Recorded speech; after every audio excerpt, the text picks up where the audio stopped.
Boa noite, irmãos, irmãs, amigos que estão participando conosco desse culto de louvor e de adoração a Deus. Conectados aqui em São Paulo, no Brasil e também em alguns países do mundo. Rogamos a Deus que esses momentos de participação online seja bálsamo para as suas dores e fortaleza para a sua vida, proporcionando refrigério, paz e conforto.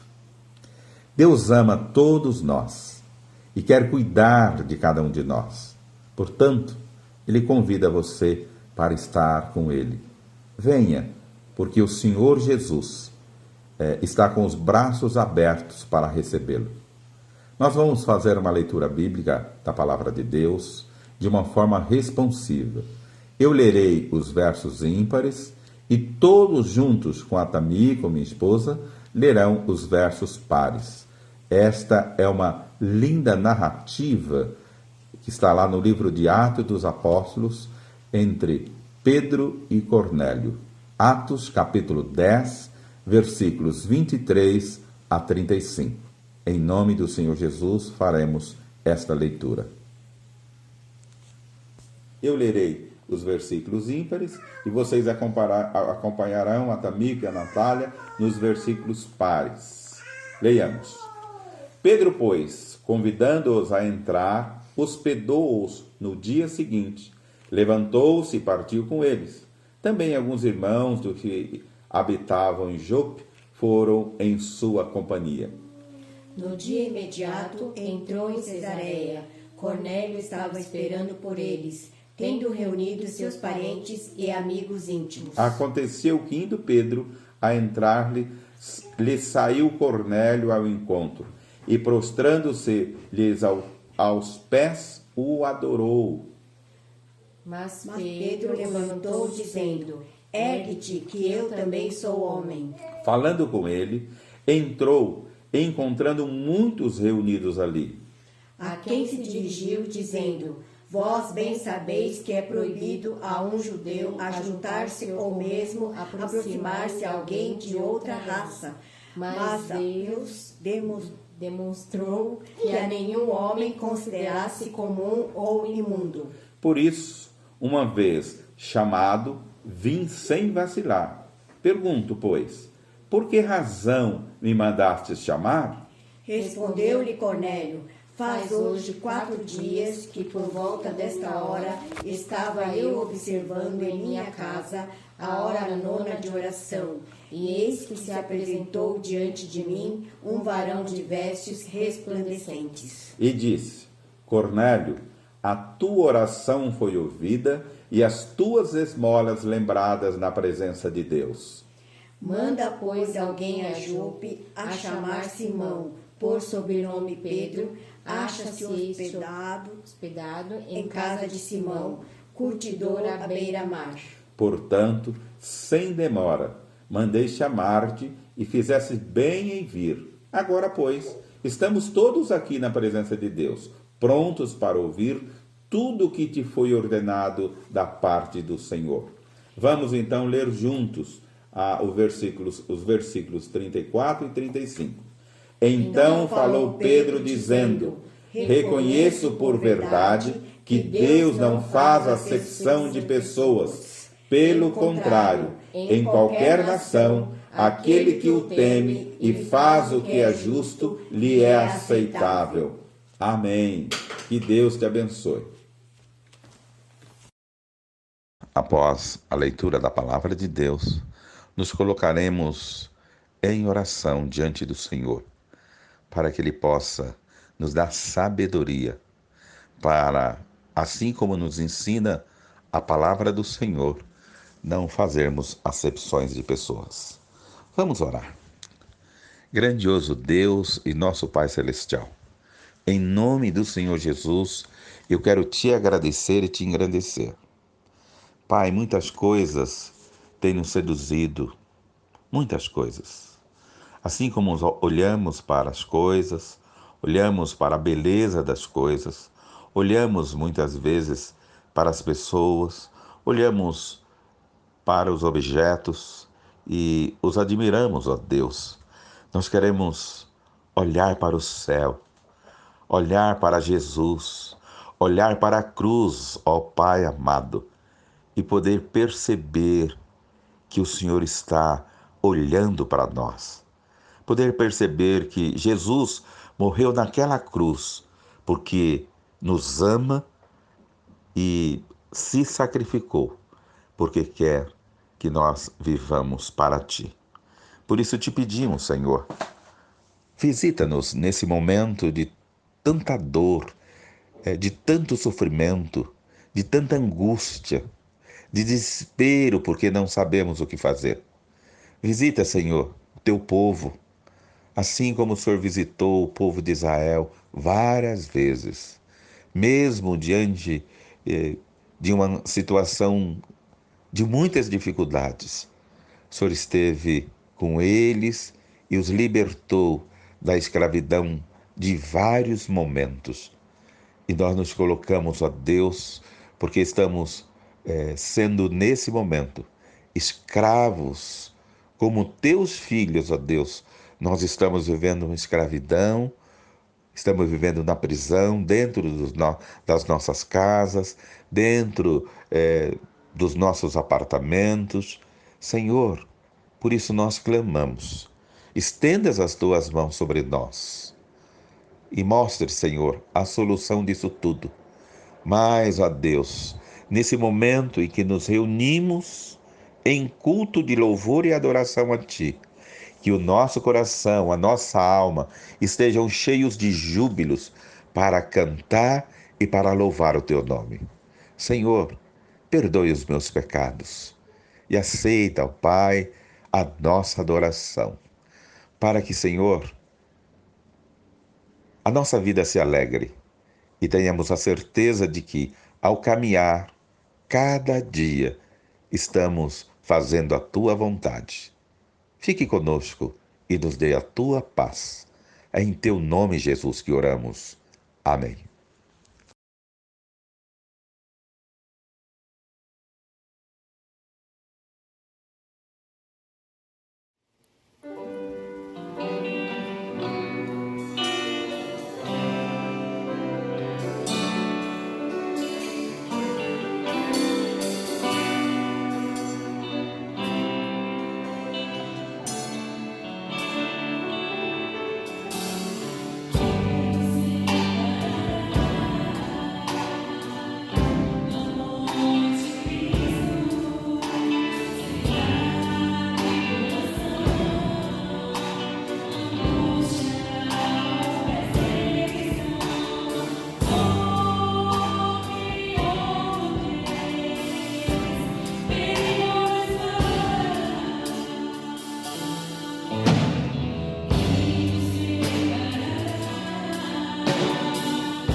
Boa noite, irmãos.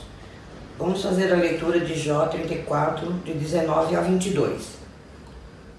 Quanto menos aquele que não faz acepção das pessoas de príncipes, nem estimas ao rico mais do que ao pobre, porque todos são obra de suas mãos. De repente morrem à meia-noite. Os povos são perturbados e passam, e os poderosos são tomados pela força invisível. 21. Os olhos de Deus estão sobre os caminhos do homem e veem todos os seus passos. Não há trevas nem sombra assaz profunda, onde se escondam os que praticam a iniquidade. Agora vamos ler Crônicas 2, 19, capítulo 7.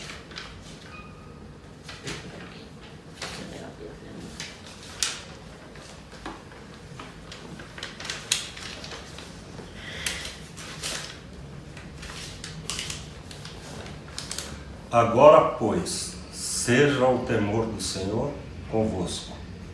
Tomai cuidado e fazei-o, porque não há no Senhor, nosso Deus, injustiça, nem parcialidade, nem aceita ele suborno. Não na igreja, mas sim com todos os nossos irmãos. Obrigado, Senhor Deus, pelo seu maravilhoso amor. O Senhor nos dá-nos fé e condições para permanecermos firmes em teu temor, porque conhece nosso coração e não discrimina ninguém. Todos somos iguais, buscando em ti a salvação. Assim pedimos teu perdão, clamando em nome de Jesus. Não só clamando o perdão, mas sim clamando pela situação que está o povo, não só do Brasil, mas como todo o povo do mundo, Senhor. Derrame bênção em toda a nossa família, não só na família da igreja, e essas famílias que estão sofrendo, Senhor, que perderam seus entes queridos. Dê paciência, calma e ponha muito amor no coração das pessoas que estão ficando já em desespero, Senhor. Eu peço saúde para minha sogra, para o meu sogro, que eles não entendem o que está acontecendo, Senhor. Está entrando em desespero a situação dos dois. Mas a gente está aqui, sempre dá um pulinho lá, vê e pede calma para que Deus dê calma a eles. Senhor, obrigado pela minha família, estão bem, estão trabalhando, todos com saúde, Senhor. Olhe para a família da Clarice, Senhor, também, pelo Natanael, que não está aqui, meu Pai. Que esteja sempre com ele, que ele nunca esqueça da palavra do nosso Deus. Então eu agradeço em nome de Jesus. Amém.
Boa noite, meus caros, espero que todos estejam muito bem. Vamos ler o texto bíblico em 2 Crônicas, capítulo 19, do versículo 4 ao 9. Josafá, rei de Judá, morava em Jerusalém e saiu de novo entre o povo, desde Berzebá até os montes de Efraim, fazendo-o voltar para o Senhor, o Deus dos seus antepassados. Ele nomeou juízes em cada uma das cidades fortificadas de Judá, dizendo-lhes: considerem atentamente aquilo que fazem, pois vocês não estão julgando para o homem, mas para o Senhor, que estará com vocês sempre que derem um veredito. Agora que o temor do Senhor esteja sobre vocês, julguem com cuidado, pois com o Senhor, o nosso Deus, não há injustiça, nem acepção de pessoas, nem suborno. Também em Jerusalém nomeou Josafá alguns dos levitas, dos sacerdotes e dos chefes de famílias israelitas para julgarem questões da lei do Senhor e resolverem pendências dos habitantes. Deu-lhes as seguintes ordens: vocês devem servir com fidelidade e com coração íntegro no temor do Senhor.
queridos irmãos e irmãs, continuando nos ensinamentos de Cristo nesta noite, citamos 2 versículos preciosos para nos mostrar o caminho de nosso relacionamento com Deus e com as pessoas. Lucas 20, 21. E perguntaram a Jesus, dizendo: Mestre, nós sabemos que falas e ensina bem e retamente, e não considera a aparência das pessoas, mas ensina com verdade o caminho de Deus. Ainda em Pedro 1,17. E se invocai por Pai aquele que, sem acepção de pessoas, julga segundo a obra de cada um. Andai em temor durante o tempo da vossa peregrinação. Oremos. Grandioso Deus, pedimos a tua iluminação esta noite para cada um de nós, principalmente para o pastor que vai trazer a mensagem. Enche-nos de bênção e da tua graça. Amém.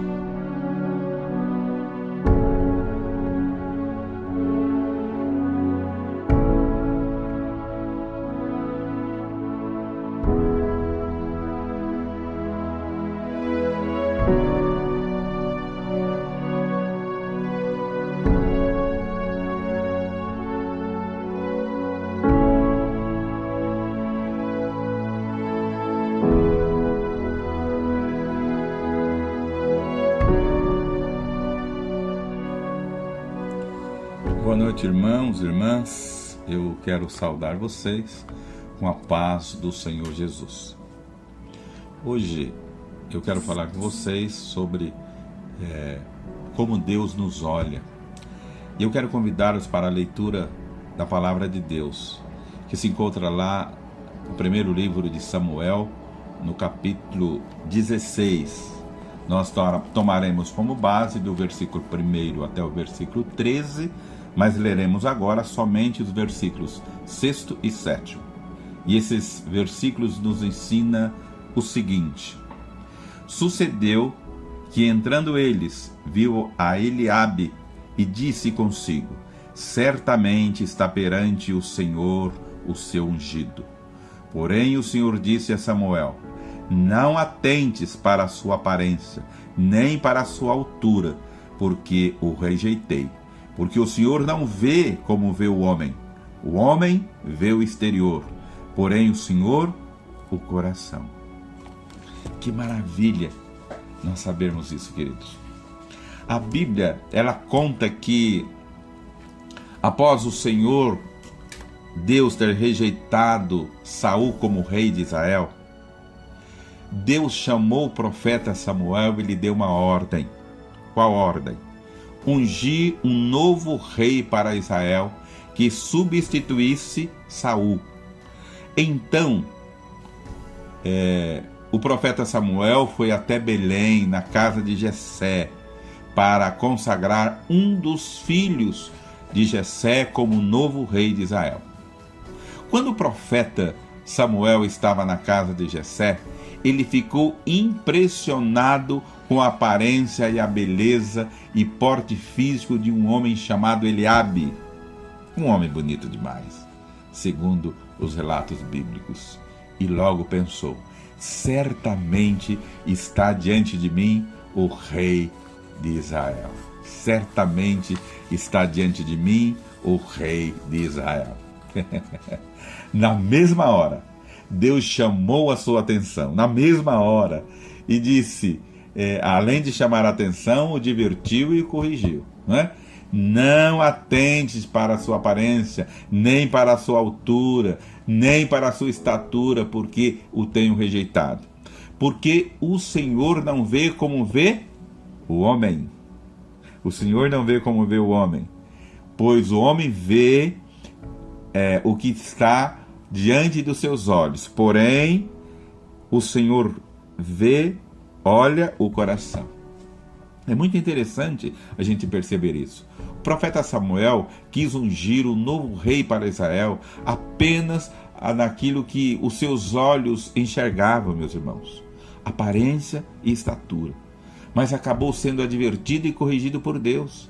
Devemos entender que a visão humana é muito limitada, mas o conhecimento e a visão de Deus enxerga muito além, bem diferente de nós. Sendo assim, eu posso afirmar para você, Deus vê o melhor de cada um de nós, de cada pessoa.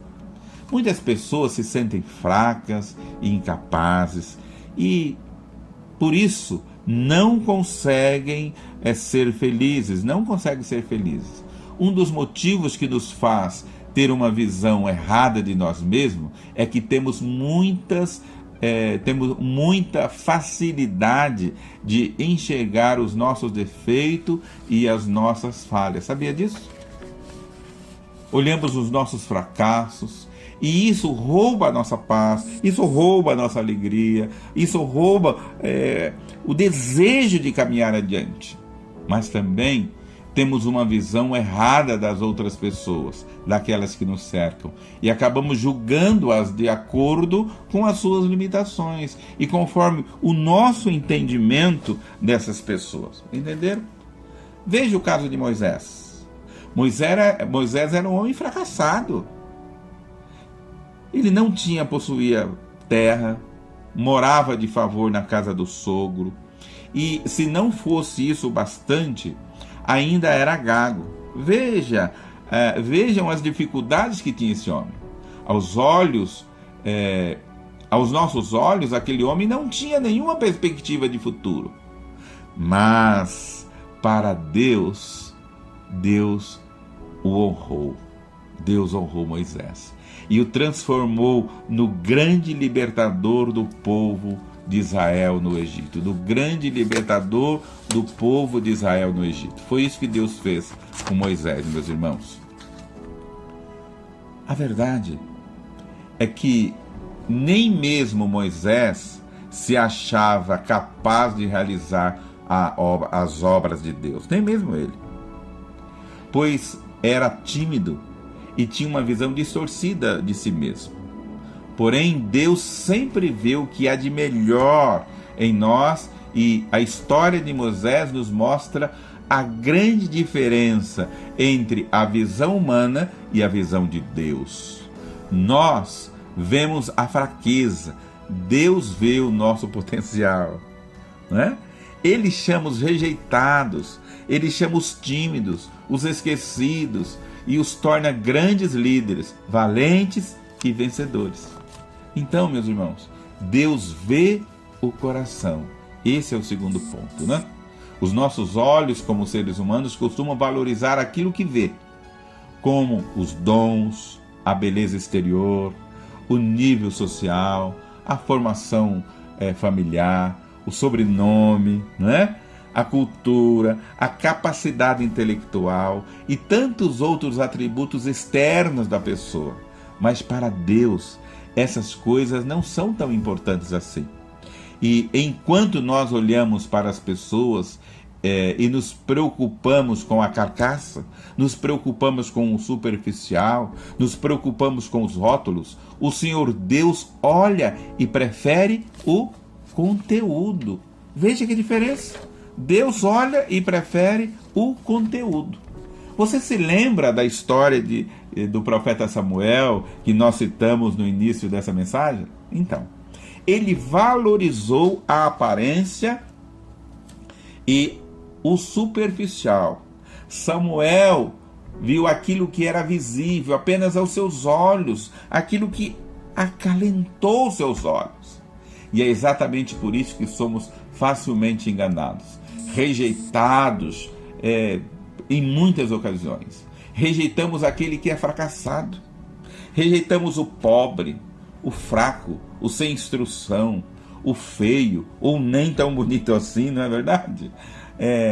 Muitas vezes, se dependesse de nós, essas pessoas não teriam oportunidade sequer na vida.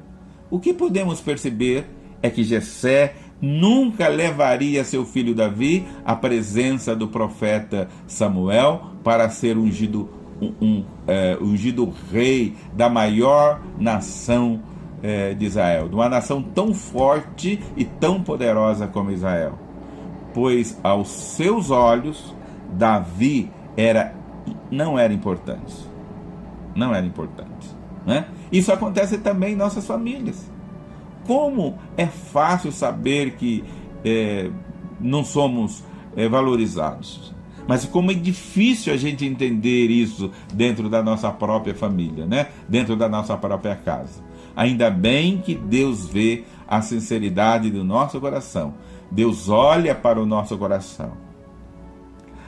Se não fosse assim, eu estava em situação difícil, meu irmão, minha irmã e minha amiga, meu amigo. Olha, Deus me deu uma mulher extraordinária. Eu entendo que a minha esposa é a Nicei mais bonita que esse Brasil já possuiu.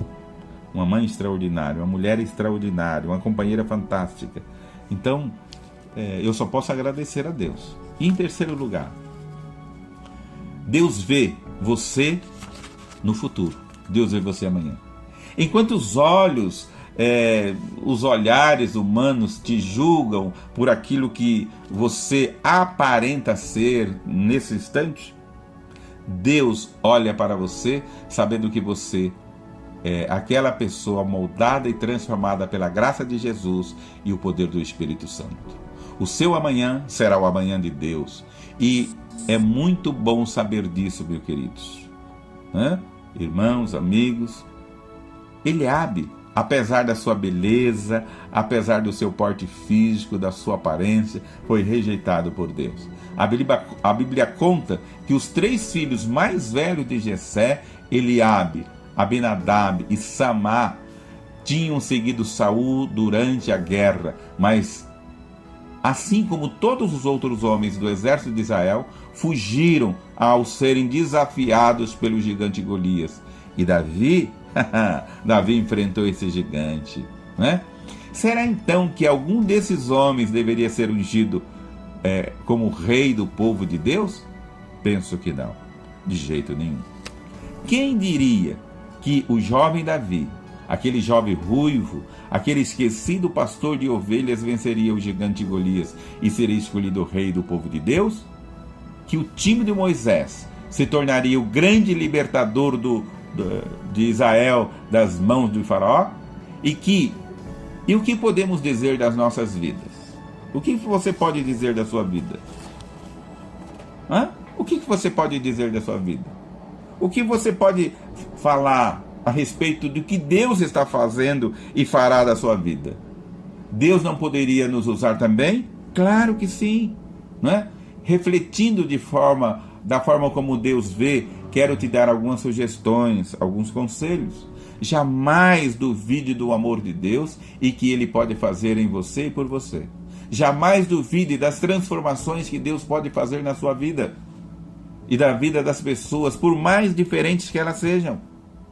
Acredite, acredite. Se você deixar o Espírito Santo agir na sua vida, Deus fará maravilhas e surpreenderá muita gente com a sua vida. Pense nisso. E por último, olhe para mim. Olhe para mim.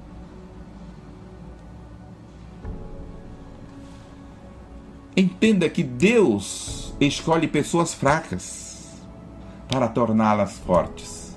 Deus escolhe pessoas pequenas para torná-las grandes em suas benditas e santas mãos. Deus quer te escolher agora, meu amigo, meu irmão, minha irmã, agora.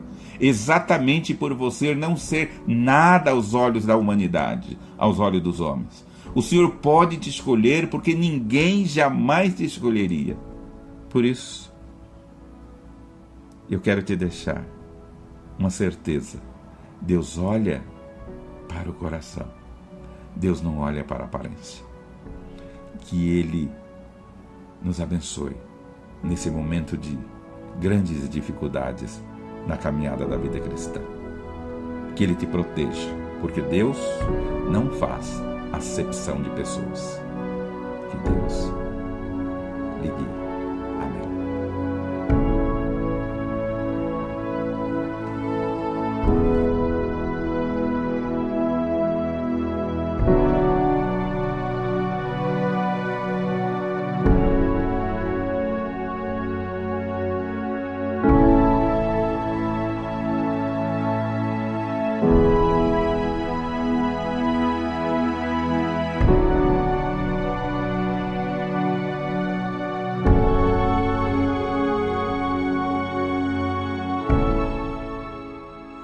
que a graça do nosso Senhor e Salvador Jesus Cristo e o grande amor do nosso Deus e Pai, as consolações e presença constante do Espírito Santo do Senhor, repouse sobre vós, amados irmãos, e convosco permaneçam, não somente agora, mas para todos sempre. Amém.